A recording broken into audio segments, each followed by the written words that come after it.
제가 최근에 읽은 책 중에서 그 태산보다 무거운 죽음, 새털보다 가벼운 죽음, 이런 제목의 책을 읽었는데, 이제 오늘 이 본문을 가지고 설교를 준비하다가 발견한 책입니다. 이 책은 그 중국 역사에서 아주 중요한 역할을 했던 그 40명 인물을 선별해 가지고 그들의 마지막 순간을 담은 책인데요.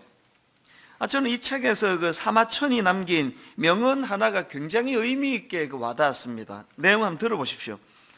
사람은 누구나 한 번은 죽지만 어떤 죽음은 태산보다 무겁고 어떤 죽음은 새털보다 가볍다. 죽음을 사용하는 방향이 다르기 때문이다. 아마 이 그 책 제목을 이제 여기서 따오지 않았나 싶은데요. 어떤 죽음은 태산보다 무겁고 어떤 죽음은 새털보다 가볍다. 이게 참 마음에 와닿아서 이것 가지고 이제 쭉 음미를 하다가 저도 이제 문장 하나를 만들어 봤습니다. 죽음에 대한 이해가 그 사람의 삶을 결정한다. 어디서 많이 들어본 것 같기도 한데 그냥 제가 한번 이렇게 만들어 봤습니다. 죽음에 대한 이해가 그 사람의 삶을 결정한다. 그래서 제가 이걸 가지고 어제 쭉 계속 묵상을 하는데 갈수록 이 한마디가 담고 있는 의미가 아주 무겁게 다가오는 걸 느꼈습니다. 죽음에 대한 이해가 그 사람의 삶을 결정한다. 그 중국의 진시황이 바로 그 케이스 아닙니까? 진시황은 39살에 천하를 통일한 인물입니다. 대단한 사람입니다. 그런데 이렇게 대단한 진시황이었지만 그는 그 죽음을 두려워한 나머지 전 세계로 사신을 보내가지고 먹으면 늙지 않는다는 그 전설의 그 불로초를 찾도록 했는데, 그렇게 노력하고 몸부림쳤는데 진시황이 몇 살에 죽었는지 다 아시죠? 50살에 죽었습니다. 그렇게 그냥 비참하게 죽는 것이 문제가 아니고요, 그 진시황의 그 허황된 그리고 죽음의 공포를 떨치지 못하는 그 일들로 말미암아 후대가 얼마나 고생합니까? 그 책에도 보면은 그런 내용이 좀 나오는데요. 그 진시황의 죽음 이후로 15년 만에 자기가 이룬 통일 제국이 무너지는데, 이 진시황의 잘못된 태도가 큰 원인을 제공했다. 그렇게도 분석하는 거 아닙니까? 이 죽음에 집착하는 진시황을 보면서 이 죽음에 대한 이해가 그 사람의 삶을 결정한다. 이게 어제 참 마음에 계속 와닿았었습니다. 이건 진시황뿐 아닙니다. 이 죽음에 대한 잘못된 이해가 오늘 우리 현대인들에게 엄청난 부작용을 가져다 주는데요. 그 중에 대표적인 사례가 쾌락주의예요. 죽으면 끝인데 살아있을 때 즐겨야지. 이 쾌락주의입니다. 그런가 하면은 또 죽음에 대한 잘못된 이해가 낳은 참 이 시대의 가슴 아픈 그 부작용이 뭐냐 하니까 허무주의. 한번 노력하면 뭐 하나? 죽으면 끝인데. 그 자살도 마찬가지 아닙니까? 어차피 죽으면 끝인데 내가 뭐 여기서 무슨 부귀영화를 누리겠다고 뭐 끝내지 뭐. 이게 다 죽음에 대한 잘못된 이해에서 나오는 겁니다. 우리가 이런 어리석음에 빠지지 않기 위해서는 이 죽음에 대한 정확한 이해가 필요한데요, 성경은 이 인간의 죽음을 세 가지 종류라고 그렇게 설명을 합니다. 성경이 말하는 세 종류의 죽음, 첫 번째 죽음이 뭐냐? 육체적인 죽음입니다. 이건 생물학적 죽음 아닙니까? 숨이 멎고 병원에서 의사 선생님이 사망했습니다, 이렇게 판정 내릴 때 이건 육체적인 죽음을 말합니다. 성경은 이 육체적인 죽음을 영혼과 육체가 분리되었다 이렇게 분석을 하거든요. 그리고 진시황이나 또 대부분의 사람들이 잘못 알고 오해하고 있는 것처럼 죽음은 끝, 이거 아닙니다. 어떤 의미에서 성경은 이 육체적인 죽음은 새로운 시작이라고, 어떤 의미가 아니라 그 새로운 시작이라고 그렇게 규정을 짓고 있습니다. 심지어 사도 바울은 죽음을 텐트를 걷고 이제 본향으로 가는 거라고 이렇게 이해를 하고 있거든요. 이게 육체적인 죽음이고, 그런가 하면은 성경이 말하는 두 번째 죽음은 영적인 죽음입니다. 그 덴버 신학교에서 조직신학을 가르치시는 정승우 교수님 글에서 이게 잘 설명이 돼서 제가 몇 구 읽어드리려고 합니다. 영적 죽음이란 육체적으로 생물학적으로 살아있음에도 불구하고 죄로 인하여 사람의 영혼이 죽어버리는 죽음이다. 다시 말해 사람의 영혼이 생명력을 상실하는 것이다. 사람이 영혼의 생명력을 상실하는 것, 이게 영적인 죽음입니다. 그 다음 들어보세요.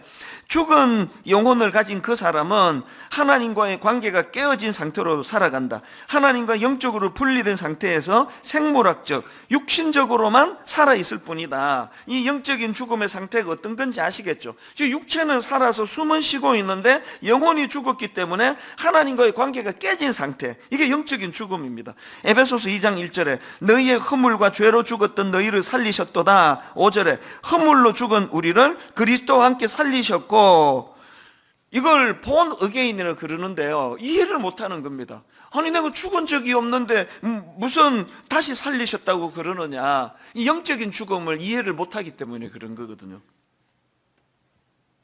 그래서 이 영적인 죽음의 상태가 어떤 상태입니까? 하나님은 알지 못하는 상태예요.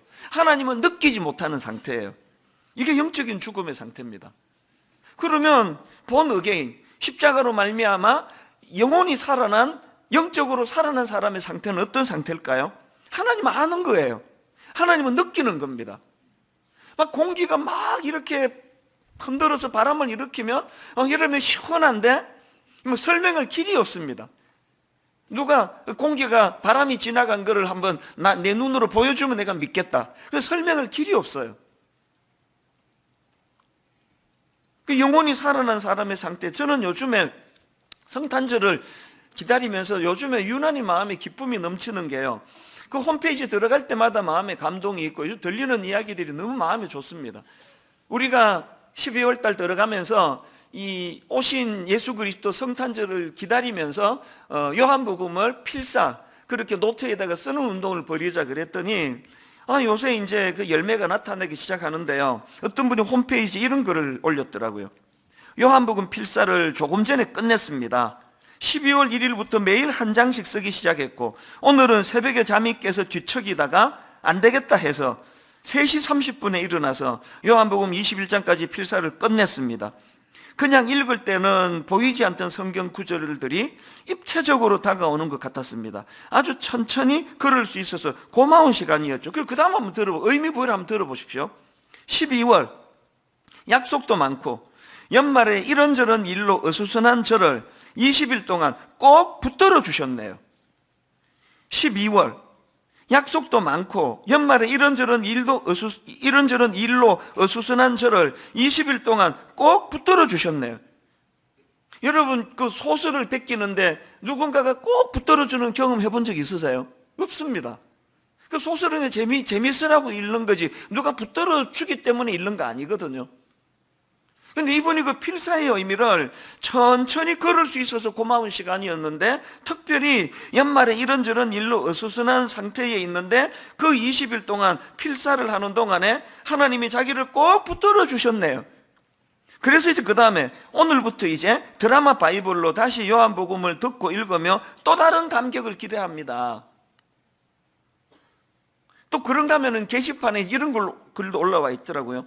저희 다락방 멤버 모두 필사 완주했답니다. 할렐루야. 이걸 보니까요, 우리 다락방 구역 공동체가 단체로 이거 필사를 다 완주를 했다는데, 한번 들어보세요. 12월 21일까지 하기로 지정해 놓고 완성하지 못한 사람은 장당 10,000원으로 헌금을 정하고, 이게 무슨 헌금입니까? 이게 벌금이지. 12월 20일까지로 지정해 놓고 완성하지 못한 사람은 장당 10,000원으로 헌금 정하고, 장당 10,000원으로 헌금 정한 걸 가지고 이 모이는 돈은 이웃 돕기 하려고 했는데, 이런 벌금이 없네요. 다 섣버렸다는 겁니다. 아니 이거 뭐 베끼는 게 뭐가 대단하다고 장당 10,000원씩 뭐 벌금을 매긴다 그러고, 또 거기에 또 그 호응하는 게 이상하잖아요. 그럼 뭐 안 쓴다고 10,000원 왜 내야 돼? 그런 말을 하지 않고 모두가 다 이거를 다 썼다. 이게 뭘 이야기합니까? 지난주 설교 시간에 했던 말씀 그대로 아닙니까? 교회 공동체는 나음을 추구하는 공동체가 아니라 다름을 추구하는 거예요. 영혼이 죽은 사람들은 자다가 깨어나도 이해가 안 되는 일들을 이렇게 기뻐하며 살 수 있는 곳, 이게 교회 공동체예요. 이게 영적으로 살아난 사람들의 모습이고요. 그 다음에 세 번째로 성경이 말하는 죽음은 영원한 죽음입니다. 요한계시록 20장 14절에 보니까 사망과 음부도 불못에 던져지니 이것은 둘째 사망 곧 불못이라. 누구든지 생명책에 기록되지 못한 자는 불못에 던져지리라. 영원한 죽음이 뭡니까? 예수님께서 재림하실 때 죄인이 부활한 후에 영원한 불못, 다시 말해서 지옥에 던져지는 죽음이 영원한 죽음입니다. 가장 무섭고 가장 두려운 죽음이에요. 진시황이 두려워해야 되는 죽음은 육체적인 죽음이 아닙니다. 그런데 여러분 여기서 기억해야 되는 건요, 이 영원한 죽음이란 것은 한마디로 말하면 하나님과의 영원한 분리를 의미하는 겁니다. 지옥이 뜨거워서 이런 것들은 그 낮은 단계로 생각하는 거고요, 지옥이 우리에게 정말 가혹한 것은 하나님과의 영원한 분리라는 거예요. 몇 주 전에 제가 저희 어머니 돌아가실 뻔했던 사례를 한번 말씀드리지 않았습니까? 그 설교를 듣고는 미국의 저희 누나가, 이 현장을 지켰던 누나가 저한테 이제 글을 보내왔는데요, 내용을 한번 들어보세요. 엄마 폐혈증과 심장마비로 의사가 희망이 없다고 할 때 엄마 말씀이 나는 오늘 밤 천국 간다, 주님 만날 생각에 너무 기쁘다 하시고는 찬송가 493장 하늘 가는 밝은 길이 내 앞에 있으니 이 찬양을 비롯해서 이번 실 복도가 떠나가도록 찬송, 기쁨, 흥분 점점점, 그리고는 그 다음 날 병이 싹 다 나아뿌어. 참고로 이거 사투리입니다. 폐혈증과 심장마비로 이제 의사가 희망이 없다라는 걸 진단을 듣게 되고, 그렇게 진단받은 날 어머니께서 나는 오늘 밤 천국 간다, 주님 만날 생각이 너무 기쁘다, 복도가 떠나가도록 하늘 가는 밝은 길이 내 앞에 있으니 이런 찬양을 부른 것도 이해가 됩니까? 우리는 진시황이 더 이해가 되는 입장이에요. 나도 돈 있으면 불로초 구하겠다, 대부분의 사람이 그렇게 말할 그 두려운 죽음을 저희 어머니는, 그리고 또 그 다음날 병이 싹 나아뿌어. 그래서 이제 그 다음날 아침에 의사가 와가지고, 의사가 이상하다, 미국 의사가 이상하다 그렇게 하고, 그게 지금 3년 반 4년 가까이 전에 이 이야기 아닙니까? 내년에 이제 일주일 있으면 제 어머니 96세가 되시거든요. 이게 92세 때 일어난 일이에요. 젊은 사람에게도 폐혈증이 오면은, 그리고 의사가 이거 죽는다 이야기했는데 그 선고를 받고 복도가 떠나가도록 그 찬양을 부를 수 있는 건 진시황하고 황제하고 딱 하나의 차이예요. 성경이 말하는 죽음의 이해를 정확하게 알고 있었기 때문이거든요. 그 영혼과 육신이 분리되는 거예요. 저희 어머니뿐만 아닙니다.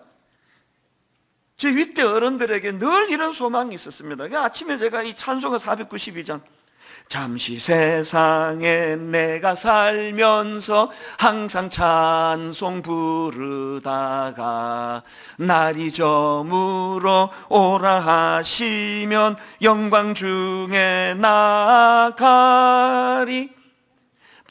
어른들이 이거 해병대 박수 아시죠? 그 할머니들이 막 이렇게 박수를 치면서 저 찬양을 또 부르고 부르셨던 모습이 잊혀지지가 않아요.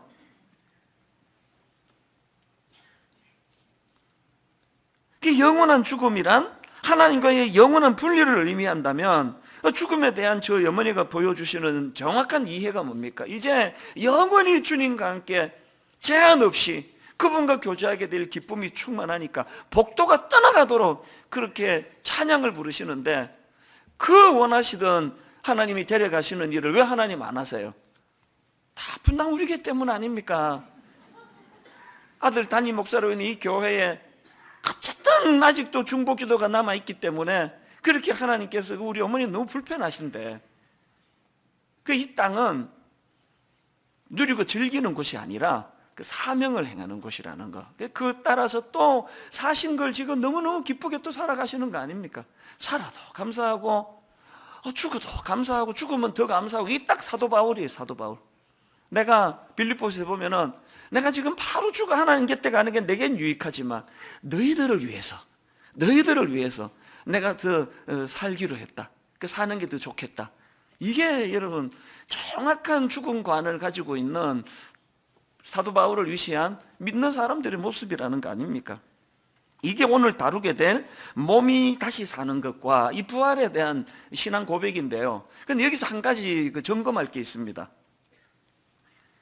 그 부활에 대한 신앙을 고백하는데 왜 하필 몸이 다시 사는 것과, 그냥 다시 사는 것과 이러면 답 포괄인데 왜 몸이 다시 사는 것과 할까요?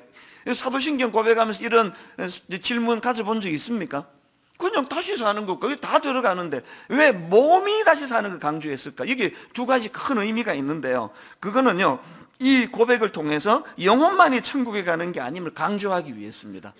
그런가 하면 두 번째로 더 중요한데요, 인간은 영혼뿐만 아니라 몸도 중요하다는 사실을 강조하기 위한 겁니다. 이게 무슨 말인가 하면요, 최근에 나온 책 중에서 그 내 몸을 사랑하라, 그 낸시 피엇이라는 분이 쓴 책인데요, 이 책의 핵심 포인트가 진짜 중요합니다.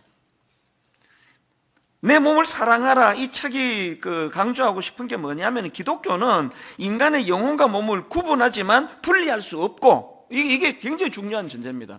우리 영혼과 몸은 분리할 수 없습니다. 그런가 하면은 영혼과 몸이 똑같이 다 중요하다는 겁니다. 이게 뭘 강조하는가 하면은요, 지금 이 세상은요, 인간의 영혼과 몸을 구분하고 분리하는 이원론이 지금 득세를 하고 있고요. 그리고 이렇게 인간의 영혼과 몸을 구분하고 분리하면서 영혼은 소중한 그 무엇으로 인식을 하면서 인간의 몸은 상대적으로 경시하는 경향으로 흐르는 거, 이게 아주 잘못됐다는 걸 이 책에서 지금 강조하는 겁니다. 이런 이원론적인 생각에서부터 성적 타락이 나오고 낙태가 나오고 지금 한창 이슈가 되고 있는 이 동성애 문제 등이 심화된다고 그 책은 주장을 하거든요. 예를 들면은 이 인간의 몸을 경시하는 이 세상의 현실을 그 책에서 쭉 설명을 하면서 셀미스라는 사람의 말을 인용을 하는데 들어보세요. 당신 몸은 당신이 아니라 진짜 당신을 통제하는 껍데기나 매력적인 로봇에 불과하다. 무슨 말인지 아시겠죠? 영혼이 너무나 소중하고 이까지 몸은 영혼을 감싸는 껍데기에 불과하다. 몸은 별로 경시하는, 이걸 지금 설명하는데 이게 왜 위험한 생각입니까? 남편이 바람을 피워요. 너무 당당해요. 죄책감이 없습니다. 이렇게 말합니다. 난 여전히 당신의 영혼을 사랑해. 이 영혼이 너무나 소중한데 나는 어떤 여자에게도 내 영혼을 나는 팔아본 적이 없어. 난 당신의 영혼을 사랑해. 그러나 이까지 몸이 영혼이 안 딸려 있는데, 나는 술집 여자랑 성관계도 갖고 그렇게 하지만 이거 아무것도 아니야. 이런 생각을 가지고 있는 이 이원론이 진짜 위험한 생각이라는 겁니다. 심지어는 그 책에 보면은 알프레드 킨제, 여러분도 아시는 인물인데요, 그 사람에 대한 내용이 나오는데 들어보세요. 킨제이는 다윈의 물질주의에 심취해서 환원주의 용어로 인간 동물이라고 언급했다. 그는 동물들 사이에서 볼 수 있는 모든 행동이 인간에게도 규범적이라고 생각했다. 예를 들어 그는 어떤 포유동물은 수컷끼리 심지어 다른 종과 성접촉을 하는 모습을 관찰할 수 있다고 주장했다. 따라서 동성애와 수간은 보통의 포유동물에게서 볼 수 있고 인간에게도 허용할 수 있다고 결론 짓는다. 몸을 경시하다가 보니까 사람이 짐승하고도 관계가 지면 뭐 어떠냐고, 상관없다고. 이게 이원론이 가지는 무서운 거예요. 저는요, 제 아내에게 한 번도 이렇게 고백해 본 적이 없습니다. 난 당신의 영혼을 사랑해. 이런 이상한 고백을 왜 합니까? 내 아내 자체를 사랑하는 거기에는 영혼과 몸이 구분이 되지 않습니다. 전인격적으로 그 존재를 사랑하거든요. 내 아내의 몸도 내가 사랑하는 거지. 이런 이상한 논리를 가지고 세상이 지금 우리를 혼란하게 만들기 때문에 기독교 성윤리 연구소를 왜 만들었습니까? 그러니까 이런 것들에 대해서 성경이 말하는 정확한 이해를 우리가 다음 세대 청년들에게 가르치자는 거 아닙니까? 시편 63편 1절에 보니까 내 영혼이 주를 갈망하며, 그 다음 보세요. 내 육체가 주를 앙모하나이다. 잠언 4장 21절. 그것을 내 눈에서 떠나게 하지 말며 내 마음속에 지키라. 그것은 얻는 자에게 생명이 되며 그의 온 육체의 건강이 됨이니라. 영혼과 육체가 다 같이 소중하다는 걸 성경 곳곳에서 피력하고 있다는 것입니다. 지난 목요일 날 이제 우리 교회에서 시작한 기독교 성윤리 연구소 이 첫 번째 행사예요. 바로 이 책, 내 몸을 사랑하라는 이 책 북토크 행사를 가졌는데요. 두 분의 강사가 오셨는데 강의 진짜 좋았습니다. 이 북토크가 보통 좀 지루하기 쉬운데 이번에 너무 좋았습니다. 내가 두 가지 부탁을 하는데요. 할 수 있으면 뭐 이 책이 조금 어렵기는 해요. 그래도 이 책을 좀 구입해서 보시면 좋겠습니다. 그리고 책 구입할 여건이 안 되시면은 꼭 우리 교회 홈페이지 오셔가지고 기독교 성률연구소 그 사이트에서 이 강의 한 거 한번 들어보시면 굉장히 많은 도움을 받을 거라고 저는 생각합니다. 어쨌든 이것이 이제 몸이 다시 사는 것과 이렇게 고백하는 의미고요. 그런가 하면 이제 맨 마지막 고백이 뭡니까? 영원히 사는 것을 믿사옵나이다. 여기에서도요, 반드시 짚고 넘어가야 될 포인트가 하나 있습니다. 자꾸 우리는 영원히 사는 것을 그 시간적인 개념으로만 생각하기 쉬운데 자칫 잘못하다가는 그 진시황 계열로 갈 위험이 있습니다. 여기서 말하는 영원히 사는 것의 의미는요, 안 죽고 오래 산다는 데 포인트가 있는 게 아니고 하나님과 더불어 살아가는 것에 강조점이 있는 표현이에요. 제가 이게 무슨 말인지 설명을 해드릴게요. 창세기 5장에 보면은 그 인간들의 삶의 패턴이 비슷한 패턴이 쭉 열거되는 내용이 창세기 5장에 나오는데요. 제가 한두 가지 샘플만 읽어드릴게요. 자, 6절에 한번 보면은요, 5장 6절. 셋은 105세에 에노스를 낳았고 에노스를 낳은 후 807년을 지내며 자녀들을 낳았으며 그는 912세를 살고 죽었더라. 이 패턴, 낳았고 낳았으며 죽었더라. 이 패턴이 바로 그 다음 9절에도 나옵니다. 9절. 에노스는 90세에 게난을 낳았고 게난을 낳은 후 815년을 지내며 자녀들을 낳았으며 그는 905세를 살고 죽었더라. 이 같은 패턴이에요. 낳고 낳았으며 죽었더라. 이게 인간의 그 군상의 흐름을 쭉 이렇게 반복하면 열교를 하는데 이 패턴이 에녹에 와서 이게 달라집니다. 자, 21절에 에녹이 나오는데요. 에녹은 65세에 무두셀라를 낳았고, 이 같은 패턴이죠. 무두셀라를 낳은 후 300년을 하나님과 동행하며 자녀들을 낳았으면 이 같은 패턴이죠. 그런데 23절, 그는 365세를 살았더라예요. 낳았고 낳았으며 죽었더라. 낳았고 낳았으며 죽었더라의 패턴인데 에녹에 와서는 이 땅의 모습은 같잖아요. 낳았고 낳았으며 살았더라. 이게 그 23절인데 바로 그 다음 24절에 보니까 에녹이 하나님과 동행하더니 하나님이 그를 데려가심으로 세상에 있지 아니하였. 이 패턴을 아시겠죠? 낳고 낳았으며 죽었더라의 패턴을 깨뜨리고 낳고 낳았으며 살았더라로 바뀐 에녹의 특징은 딱 하나예요. 에녹이 하나님과 동행하였습니다. 제가 앞에서 말씀드렸잖아요. 가장 무서운 그 진시황이 두려워해야 될 죽음이 영원한 죽음인데, 영원한 죽음의 특징이 뭐라 그랬습니까? 영원한 죽음은 하나님과의 영원한 분리를 말하는 거예요. 이게 가장 두려운 거예요. 여기에 반해서 우리가 사도신경을 고백할 때마다 가슴이 벅차져야 되는 게 뭡니까? 몸이 다시 사는 것과 영원히 사는 것이 믿사옵나이다. 나도 이제 불로축 구했어, 이 고백이 아니에요. 영원히 사는 것이 믿사옵나이다. 이 고백 안에는 너무나 하나님과의 영원한 교제의 기쁨, 하나님과 더불어 살아가는 동행의 기쁨, 이 감격이 담겨져 있는 거거든요. 그래서 저는 오늘 이 사도신경에 몸이 다시 사는 것과 영원히 사는 것을 믿사옵나이다, 이 고백과 관련해서 두 가지 적용을 같이 좀 나누기로 원하는데요. 첫 번째 적용이 뭐냐? 이 몸이 다시 사는 것과 영원히 사는 것을 믿사옵나이다라는 이 신앙 고백을 하는 사람들은 새 하늘과 새 땅을 사모하며 살아야 돼요. 발은 이 땅에 딛고 살아가지만 늘 새 하늘과 새 땅을 사모하며 살아가기. 요한계시록 21장 1절입니다. 또 내가 새 하늘과 새 땅을 보니 처음 하늘과 처음 땅이 없어졌고 바다도 다시 있지 않더라. 3절 4절 내가 들으니 보좌에서 큰 음성이 나서 이르되 보라, 하나님의 장막이 사람들과 함께 있음에 하나님이 그들과 함께 계시리니 그들은 하나님의 백성이 되고 하나님은 친히 그들과 함께 계셔서, 그 다음 보세요, 모든 눈물을 그 눈에서 닦아주시니, 모든 눈물을 그 눈에서 닦아주시니 다시는 사망이 없고 애통하는 것이나 곡하는 것이나 아픈 것이 다시 있지 아니하리니 처음 것들이 다 지나갔음이로라.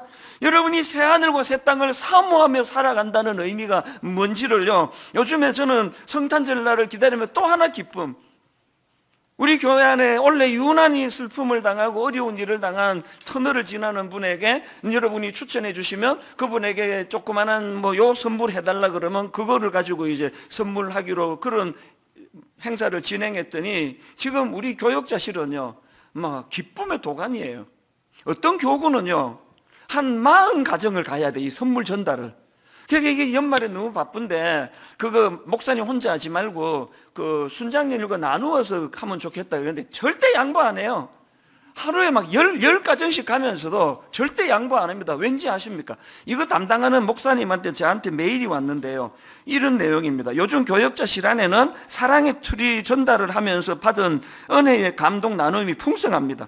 처음부터 끝까지 눈물바다였다는 이야기, 그리고 오히려 자신보다 더 어려운 성도님에게 전해달라고 부탁받았다는 이야기, 또 눈물을 흘리며 이런 것이 위로받는 것이군요, 감격하시는 성도님 이야기까지 훈훈한 사랑의 나눔이 풍성합니다. 내가 그 얘기를 들으면서 나도 좀 배달할 걸 그 생각이 들었는데요, 좀 이상하잖아요. 여러분 세 식구 식사권을 이제 이거 전화를 갔는데요, 그게 무슨 몇 백만 원이 됩니까? 1000만 원이 됩니까? 식사권, 10만 원이면 아닙니까? 근데 이걸 들고 막 펑펑 운다는 건 좀 이해가 되세요? 그렇게 펑펑 울 거리는 아닌 것 같은데요. 나한테도 왔네. 그 정도 해야 될 것 같은데. 펑펑 운다는 거예요, 그게. 이게 참 마음에 굉장히 의미 있게 다가왔는데요, 우리 게시판에 바로 이런 선물을 받은 분들이 남긴 글을 보면서 이해를 하게 된 겁니다. 이런 글이 올라와 있더라고요. 사랑의 트리를 통해 오늘 귀한 선물을 받았습니다. 목사님, 전도사님을 통해 주신 주님의 위로와 격려, 수고했다는 말씀과 함께 너무 감사하고 감사한 시간이었습니다. 중간에 생략하고요, 이 의미를 이렇게 부여합니다. 저를 잘 아시고 저의 마음을 아시는 주님의 음성이 흘러내리는 눈물과 함께 마음을 치유해 주셨습니다. 저를 잘 아시고 저의 마음을 아시는 주님의 음성이 흘러내리는 눈물과 함께 마음을 치유해 주셨습니다. 감사합니다. 감사합니다. 지켜봐 주시고 기도해 주시고 격려해 주셔서 주신 선물로 따뜻하게 방학을 잘 보내고 충전하고 회복해서 받은 사랑 흘려보내며 살겠습니다. 전해준 거는 지금 담당 목사님인데 이분이 경험하는 거는 뭘 경험한 겁니까? 이분이 경험한 거는 저를 아시고 저의 마음을 아시는 주님의 음성이 그 식사권으로 통해서 전달이 되니까 그래서 눈물이 나는 거예요. 또 비슷한 글 하나가 또 다른 분에게서 올라왔는데요, 여러 생각들을 뒤로하고 느낀 감정은 아빠에게 그냥 안겨 어리광 부리는 마음이 들었습니다. 분명히 하나님이 안아주시고 위로해 주시는 마음을 느낄 수 있었습니다. 이분이 왜 눈물을 펑펑 흘렸다고요? 지난 한 해 너무 힘들었는데 어제도 어떤 중년 남자분이 오셔가지고 요즘에 불면증이 왔다는 게, 분노가 가라앉질 않는다는 거예요. 너무너무 억울한 일을 당했는데 더 억장이 무너지는 건 이게 억울한 일이라는 걸 뻔히 아는 그 직장 동료들이 자기들에게 불이익이 갈까봐 얼굴에 딱 그냥 모른 척하고 이런 것들이 너무 울분이 되니까 못 견뎌서 불면증이 와서 기도받으러 오신 거 아닙니까? 이게 세상이거든요. 오늘 여러분 이 새하늘과 새 땅을 사모하며 사는 사람이 누리는 특권이 뭐예요? 아무것도 아닌 건 아니지만 그 식사 초대 그 권 몇 장 가지고도 요한계시록 21장 3절 다시 보세요. 내가 들으니 보좌에서 큰 음성이 나서 이르되 보라, 하나님의 장막이 사람들과 함께 있음에 하나님이 그들과 함께 계시리니, 이것의 의미가 뭡니까? 그들은 하나님의 백성이 되고 하나님은 친히 그들과 함께 계셔서 모든 눈물을 그 눈에서 닦아주시니.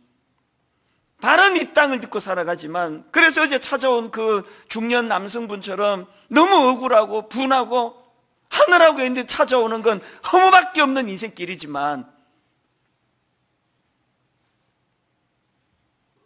주님 다시 이 땅에 오실 때 모든 눈물을 그 눈에서 닦아주시니 다시는 사망이 없고 애통하는 것이나 곡하는 것이나 아픈 것이 다시 있지 아니하리니 처음 것들이 다 지나갔음이로라. 순간순간 이 은혜를 당겨서 받아 누리는 특권을 누리는 게 영원한 생명을 소유한 사람이라는 거예요. 영원한 생명을 소유한 사람답게 하나님, 내가 할 수 없이 바른 이 땅에 듣고 살아가지만 저희 어머니처럼 주님이 빨리 불러가실수록 내게는 더 좋지만, 사도 바울이 나를 위해서는 바로 죽어서 주님 곁에 가는 게 내게 유익하지만 너희들에게 내가 아직도 필요하기 때문에, 그러면서 늘 새하늘과 새 땅을 사모하면 상상을 초월하는 방식으로 하나님이 위로를 해주세요. 저도요, 너무나 억장이 무너지고 억울한 일을 당할 때 담벼락 밑에 있는 돌멩이에게서 위로를 받는 게 하나님의 사람들이에요.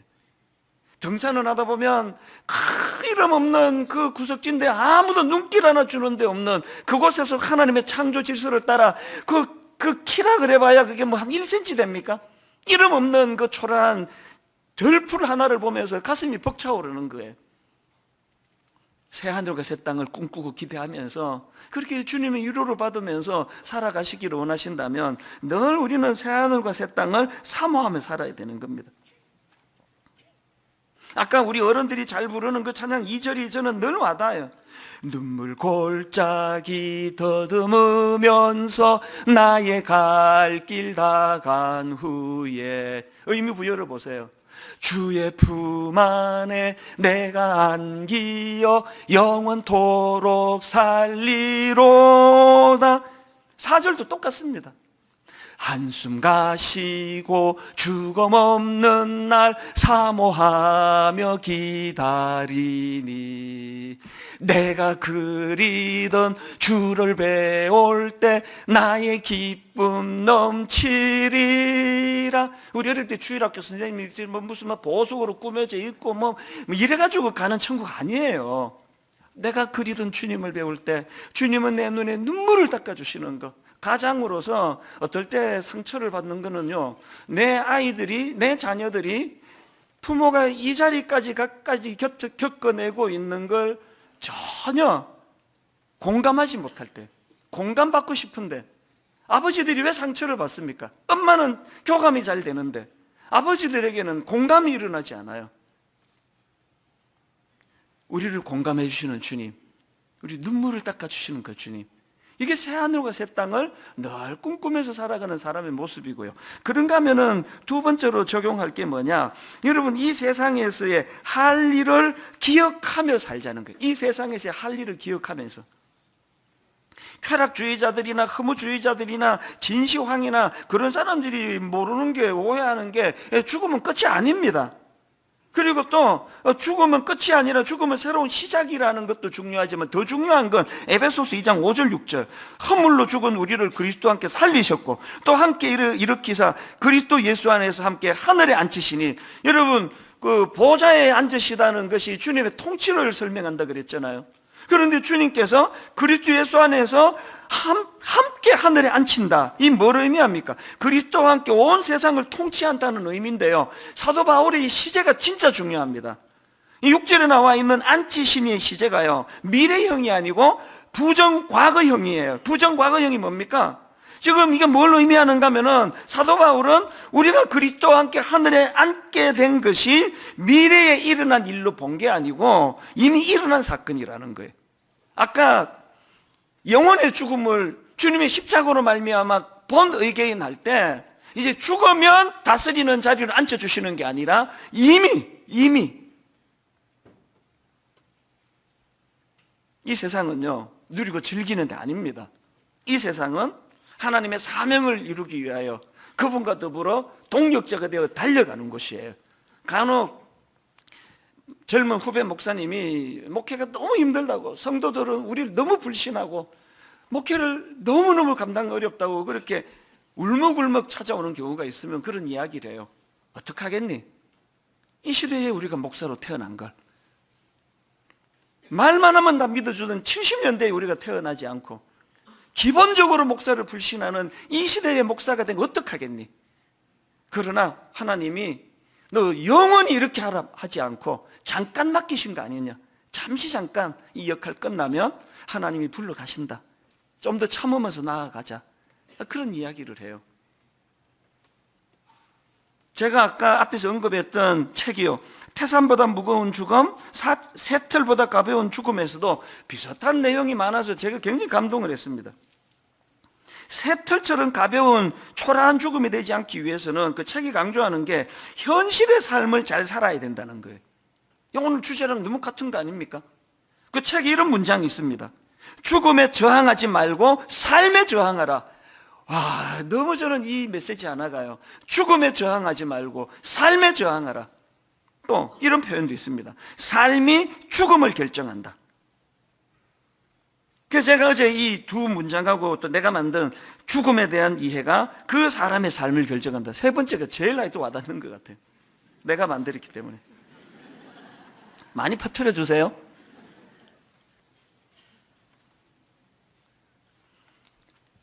애들이 우리 어릴 때는 뭐 비디오 게임이 있습니까? TV가 있습니까? 막 겨울에 막 하여튼 막 해질 때까지 나가 놓은 거 아닙니까?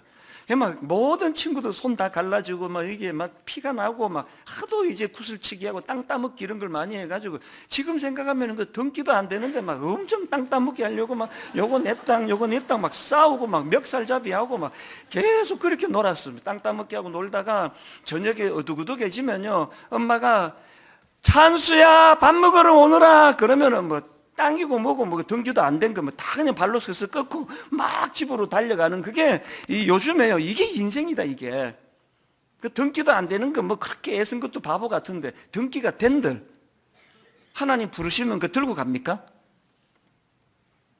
이 땅은요 그렇게 집착하며 사는 것이 아니에요. 그래서 아까 우리 어른들 불렀던 찬양이 또 되뇌어지는데 1절에 이 찬양이요. 잠시 세상에 내가 살면서 항상 찬송 부르다가 그 다음 보세요.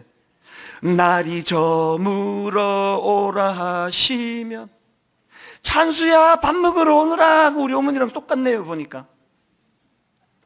날이 저물어 오라 하시면 우리 찬송가에는 은혜스럽게 영광 중에 나아가리인데 난 이거를 미련 없이 나아가리 이렇게 부르니까 더 좋은 것 같아요.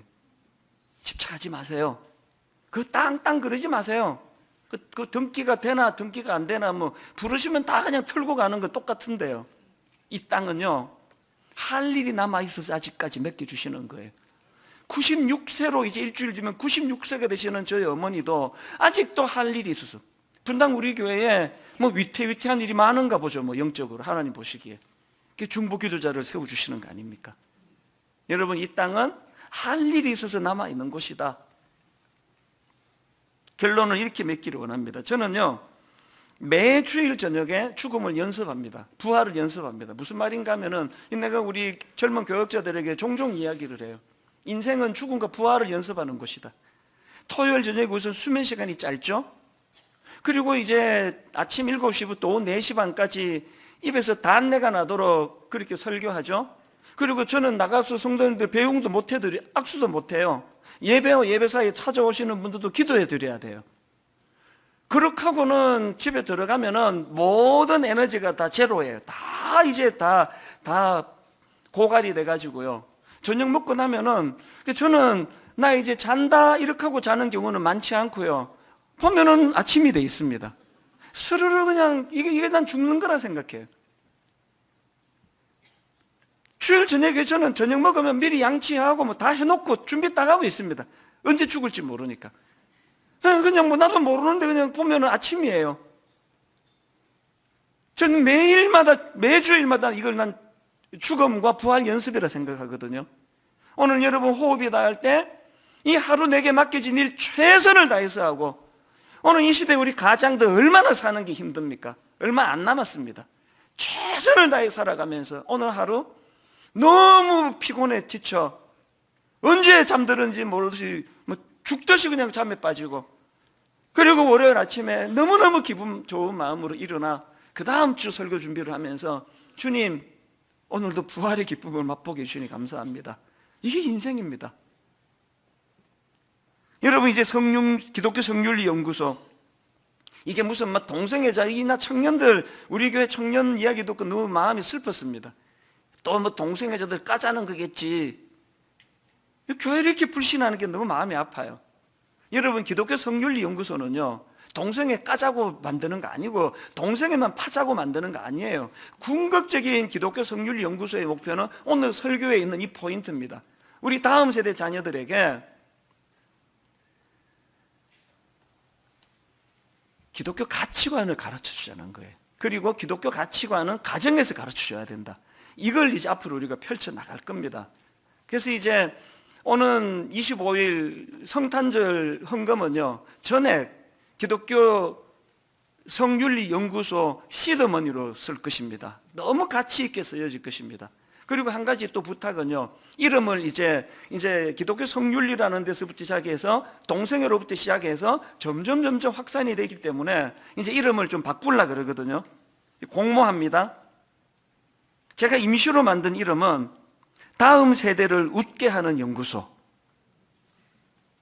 이름 바꿔야 되겠죠? 홈페이지 오셔서 공모해 주세요. 그래서 여러분 정말 꿈을 가지고 다음 세대를 웃게 만드는, 그래서 세상이 이렇게 우리를 속이는 속임수에 넘어가지 않도록 그렇게 우리 다음 세대를 위한 이 땅의 사명을 잘 감당하는 믿음의 성도님들 되시기를 바랍니다. 여러분, 우리 이 찬양을 어른들이 그렇게 은혜로 부르시는데요, 우리 찬송가 492장 가사를 생각하시면서 우리 함께 또 박수 치시면서 기쁨으로 찬양하면 좋겠습니다. 잠시 세상에 내가 살면서, 잠시 세상에 내가 살면서 항상 찬송 부르다가 날이 저물어 오라 하시면 영광 중에 나가리. 열린 천문 내가 들어가 세상 짐을 내려놓고 빛난 멸류관 받아 쓰고서 주와 우리 1절 다시 한번 고백합니다. 잠시 세상에 내가 살면서, 잠시 세상에 내가 살면서 항상 찬송 부르다가 날이 저물어 오라 하시면 영광 중에 나가리. 열린 천문 내가 들어가 세상 짐을 내려놓고 빛난 멸류관 받아 쓰고서 주와 눈물 골짜기 더듬으면서, 눈물 골짜기 더듬으면서 나의 갈 길. 이 모습을 상상해 보세요. 주의 품 안에 내가 안기어 영원토록 살리로다. 열린 천국문 내가 들어가 세상 짐을 내려놓고 빛난 멸류관 받아 쓰고서 주와 함께 길. 눈물 골짜기 더듬으면서, 눈물 골짜기 더듬으면서 나의 갈 길 나가는 주의 품 안에 내가 안기어 영원토록 살리로다. 열린 천국문 내가 들어가 세상 짐을 내려놓고 빛난 멸류관 받아 쓰고서 받아 쓰고서 주와 함께 길이 살리. 여러분, 이제 한 번 더 이 찬양 부르기 원하는데요, 이제 일주일만 있으면 또 한 해가 또 덧없이 흘러갑니다. 기억나시잖아요? 1월 1일 날 가족이 모여 덕담을 나눌 때 막 이 한 해가 막 엄청 길 것처럼 생각했는데 삽시간이 지나갔네요. 무슨 교훈 얻습니까? 끝이 있다는 거예요. 끝이 있다는 겁니다. 장례식에 갈 때마다 저는 그 교훈을 되뇌이거든요. 인생이 끝이 있다는 걸 자각하셔야 돼요. 끝이 있습니다. 이대로 영원히 이렇게 억울하고 마음 상하고 짐은 무겁고 숨 쉬는 게 힘들 정도로 이 문제가 해결되면 저 문제가 찾아오는 그걸로 영원히 내버려 두지 않습니다. 끝이 있습니다. 그리고 진시황이 두려워하는 것처럼 죽음은 영원한 형벌 아닙니다. 영혼과 육신이 분리가 되고 영원히 우리 하나님과 기쁨의 교제를 나누는 그날을 꿈꾸면서 새하늘과 새 땅을 꿈꾸시기를 바라고요. 우리 2절부터 다시 한번 찬양할 때 이 마음을 가지고 눈물 골짜기 더듬으면서 나의 갈 길 다 간 후에 3절 나의 가는 길 멀고 험하며 산은 높고 고름 깊어 고난 나의 몸 쉴 곳 없어도 복된 날이 밝아오르. 우리 3절 4절 같이 찬양하고 함께 기도하는 시간 갖도록 하겠습니다. 우리 손뼉 치면서 기뻐하면서 나의 가는 길 멀고 험하며 나의 가는 길 멀고 험하며 산은 높고 고른 길 고난 나의 몸 쉴 곳 없어도 복된 날이 밝아오리 열린 천국 문 내가 들어가 세상 짐을 내려놓고 빛난 별유광 바다 쓰고서 주와 함께 한숨 가시고 죽음 없는 날 한숨 가시고 죽음 없는 날 사모하며 기다릴 내가 그리던 주를 배울 때 주를 배울 때 나의 기쁨 넘치리라 열린 천국문 내가 들어가 세상 짐을 내려놓고 빛난 별유광 바다 쓰고서 우리 다같이 자리에서 일어나 다시 한번 4절 한숨 가시고 죽음 없는 날 가시고 죽음 없는 날 사모하며 기다리 내가 그리던 주를 배울 때 주를 배울 때 나의 기쁨 넘치리라 열린 천국문 내가 들어가 세상 짐을 내려놓고 빛난 별유광 바다 쓰고서 주와 함께 길을 살리. 우리 같이 기도하실 때 이 두 가지 적용을 놓고 기도하면 좋겠습니다. 하나님 바른 이 땅을 딛고 살아가지만 이 땅에 집착하지 않게 해주시고 새하늘과 새 땅을 늘 그리면서 살아가기 원합니다. 두 번째, 하나님 이 세상에서는 할 일이 있어 사명이 있어 살아간다는 사실을 기억하고 할 일을 다하며 살아가고 매일의 내 삶이 죽음과 부활을 연습하는 삶이 되기 원합니다. 주신 말씀 가지고 우리 사명 더 힘을 내서 달려갈 수 있도록 은혜 달라고 우리 통성으로 같이 기도하도록 하겠습니다. 기도하시겠습니다. 살아계신 하나님 아버지, 하나님의 은혜를 이 시간 얼마나 감사하며 감격하는지요. 하나님 아버지, 내버려두면 죽음은 우리에게 저주가 되고 내버려두면 죽음은 우리에게 치명적인 무기가 되는데 주님의 십자가로 말미암아 하나님 아버지, 그저 육체적인 죽음은 영혼과 육신이 분리되는 것에 불과하고 하나님 내 영혼이 다시 살아났기 때문에 영원히 주님과 더불어 우리가 사도신경을 고백할 때마다 하나님 아버지, 이 감격으로 고백하기 원합니다. 몸이 다시 사는 것과 영원히 사는 것을 믿사옵나이다. 하나님 아버지, 이 아름다운 고백을 드려줄 때마다 이 땅에서의 이 두 가지 적용을 늘 기억하기 원합니다. 새하늘과 새 땅을 기대하며 새하늘과 새 땅을 사모하며 우리 눈의 눈물을 닦아주시는 주님의 다스리심을 기대하며 살아가기를 원하고, 하나님 오늘 할 일이 있어 오늘 이 땅을 하나님이 우리에게 허락해 주셨다는 사실을 기억하며 하나님 그 사명을 잘 감당하는 믿음의 형제 자매들 되게 하여 주시옵소서.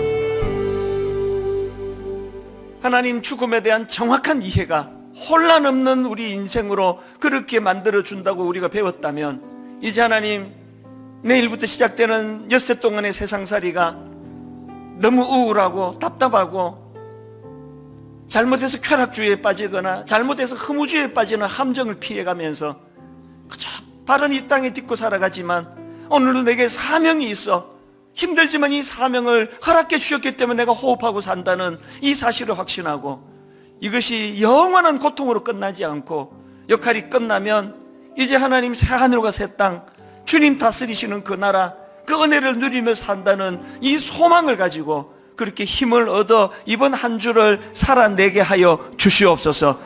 주님 오신 성탄절을 사모하며 기다립니다. 이 땅에 계신 주님을 묵상할 때마다 성탄절 날은 십자가를 묵상하는 날이라는 것을 기억하면서 그 은혜의 벅찬 감격으로 성탄절을 맞이할 수 있도록 은혜 내려 주시옵소서.